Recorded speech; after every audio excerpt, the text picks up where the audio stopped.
Bon, je ne sais pas quel était l'objectif d'utiliser l'Ukraine pour faire la guerre à la Russie. Quel était l'objectif? Est-ce que vous pensez que l'Ukraine peut battre la Russie? Ou bien, quel était l'objectif? Et Donald Trump a encore frappé. L'arrivée de Donald Trump fait que c'est maintenant difficile de suivre même France 24. Quand vous regardez à chaque émission de France 24, on va forcément parler de Donald Trump. Donald Trump signe les accords. Tous les jours que Dieu fait, Donald Trump ne fait que quitter quelque chose. Parce que cet homme, c'est un visionnaire et qui n'a pas envie de dépenser l'argent gratuitement. Mais il y a une chose qui est là, regardez. Donald Trump veut sauver l'Ukraine. Mais il ne met même plus les Européens au courant de ce qu'il fait. Il a passé 1 heure et quelques à causer avec Poutine. Mais à la fin, il a écrit un résumé bidon. Là, il a balancé aux Européens. S'ils veulent, ils acceptent. S'ils ne veulent pas, ils acceptent. Parce que quoi, l'Ukraine, c'est un petit pays. Et l'Ukraine n'a pas décidé de la guerre. La guerre, là, en général, si vous observez bien, et que si vous comprenez les choses simplement, c'est la guerre des Occidentaux. Les Occidentaux ont voulu faire la guerre à la Russie, maintenant en passant par l'Ukraine. Mais l'Ukraine, c'est un petit pays. L'Ukraine n'a pas... Sinon, regardez, comment est-ce que la guerre a commencé? Pourquoi est-ce que la guerre est arrivée en Ukraine et comment est-ce que ça a commencé? L'Ukraine était tranquille, la Russie était tranquille. Ils avaient des accords qui étaient là, que l'Ukraine ne devait pas entrer dans l'OTAN et certaines armes ne devaient pas arriver en Ukraine. Maintenant, ils avaient accepté tous cet accord. Maintenant, le problème, c'est pourquoi est-ce qu'il faut violer cet accord? Vous voyez un peu. Donc, c'était une guerre qui n'était pas pour l'Ukraine, mais c'était une guerre qui est juste passée par l'Ukraine. Et maintenant, c'est l'Ukraine qui en subit les conséquences. Et avec les démocrates de Biden qui pensaient qu'avec leurs 5 ans ou 4 ans au pouvoir, ils pouvaient arriver à aider l'Ukraine à battre la Russie. Mais quand même, la Russie, c'est une puissance mondiale et nucléaire. Donc, Poutine a dit clairement qu'on ne peut pas battre une puissance nucléaire, donc ce n'est pas possible. Et d'abord, même le territoire de la Russie est plus grand que l'Ukraine. La Russie est plusieurs fois plus grande que l'Ukraine. Et l'Ukraine, c'était une partie de la Russie qui est juste séparée. Maintenant, penser qu'en 5 ans ou bien 4 ans ou bien utiliser l'Ukraine pour battre la Russie, c'est pas possible.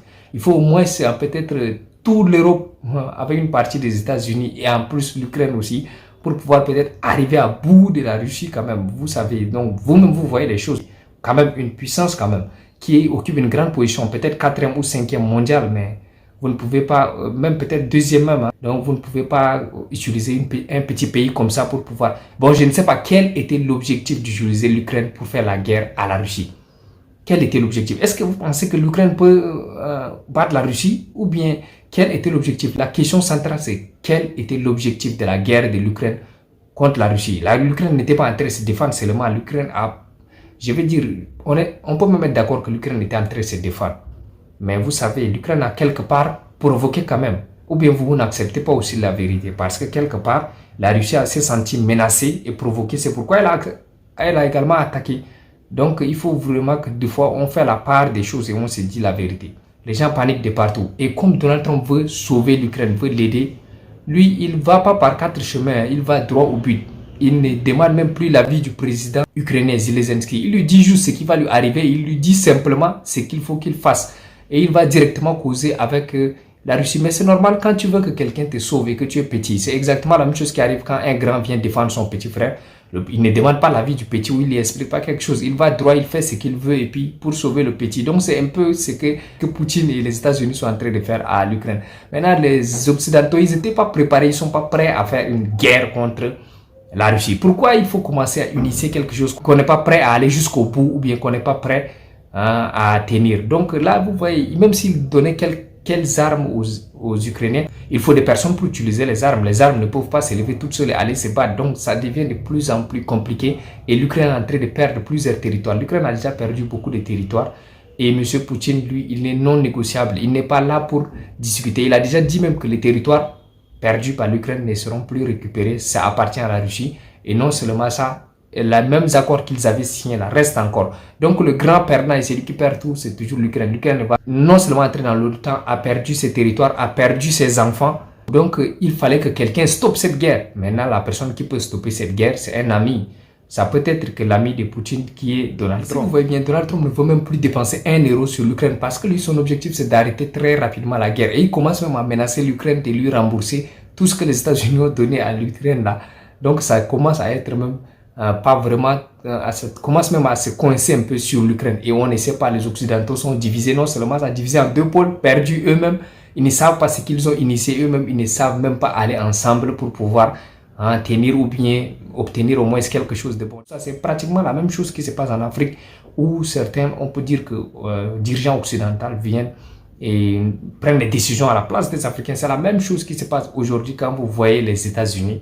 C'est la même chose. Aucun pays européen n'est capable de tenir devant la Russie. Donc, c'est les États-Unis seulement qui peuvent faire quelque chose pour les sauver ou pour les aider.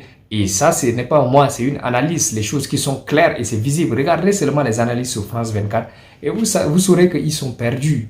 À chaque jour, il parle de Poutine pendant que Poutine, lui, s'en fout de tout ce qu'il dit.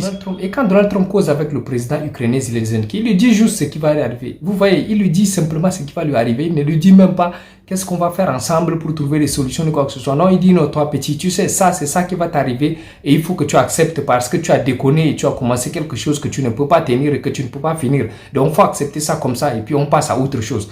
Accepte que tu vas perdre tes territoires, accepte les morts et puis il faut les enterrer. Il faut commencer aussi à faire que tu ne vas plus entrer dans l'OTAN. Et on arrête là aussi tout simplement que ça. Et vous voyez que ça devient comme un jeu vraiment très très dangereux pour les Occidentaux de chaque fois tenter la Russie. Et maintenant là, ça va être encore difficile pour l'Ukraine. Donc la solution ici, c'est de négocier. Et négocier, c'est Donald Trump qui négocie. Vous connaissez, Donald Trump, quand il négocie, il est dur. C'est vrai il voit ses intérêts, mais il est dur dans la négociation et il ne veut pas faire des compromis ni discuter de certains termes de la négociation. Donc ça serait difficile pour l'Ukraine. Elle va finalement sortir la perdante. Et on ne sait pas si l'Europe sera prête à aider l'Ukraine à au moins se reconstruire. Bon, ils ont fait une erreur d'ensemble. Maintenant, il faut au moins aider à se reconstruire et aussi oublier les erreurs du passé. Attendre peut-être, comme je dis, au futur, un jour, peut-être l'Ukraine sera plus forte aussi que la Russie et peut-être envisager à se battre contre la Russie pour récupérer au moins ses territoires conquis. Mais sinon, pour le moment, c'est perdu d'avance, les amis. Donc, c'était ça l'analyse que je voulais faire de la situation. En général, à chaque fois et tous les jours, quand vous voyez France 24, vous suivez France 24, vous allez voir qu'on parle toujours de Donald Trump. À chaque fois, non, cet homme, vraiment, il a fait bouger les Européens. Oh, Donald Trump a quitté cet accord, il a quitté ça, il a fait ça, il a gelé ça, il a enlevé ça, il a refusé ça aux pauvres. Et bon, je ne sais pas quand c'est pauvre, on parle aussi des Africains. Donc, je ne sais pas si les Africains sont pauvres parce qu'ils n'ont pas su suffisamment utiliser les richesses du sous-sol ou bien ils sont pauvres parce qu'ils n'ont rien. Donc, la pauvreté aussi, ça reste à définir selon chacun.